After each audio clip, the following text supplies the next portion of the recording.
gari na ba ciniki. A ce tun da safe mutum ya fito naira 100 kawai ya samu. Kai gaskiya gari na fayo ba ciniki. Kuma ga shi wancan shegen ofisan ya tara hanya, na san zai ce sai na bashi kudin shan sigari.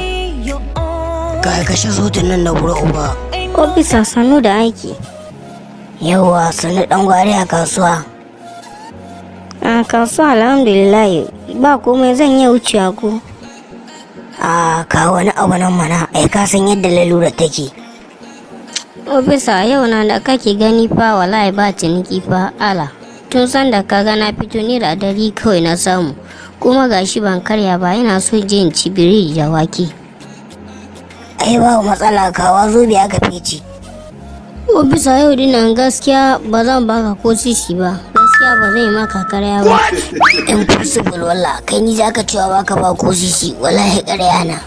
Ya to waje wallah don Allah da zai hana in wuce da motar ka ofis. Ina takardun motar ka, ina driving license, ina national ID card, ina voters card ɗinka. Gaskiya ni ofisa ban zo da ko dai anan ba, amma za ka yi abini mu je gida sai in nuna ma. Kai ba ma yadda da kai ba wallah, ba dan ƙasa hake ba wallahi, yanzu ina cire bindiga ta in halbe ka.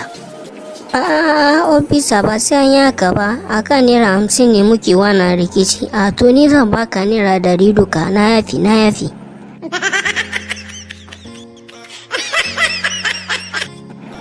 Dan shege haka kadai ka kawo ka gani, wallahi in tai da kai caji ofis in ce musu dilan wiwi hake wallah, na kama wiwi da yuƙaƙi da bindigogi cikin motar ka.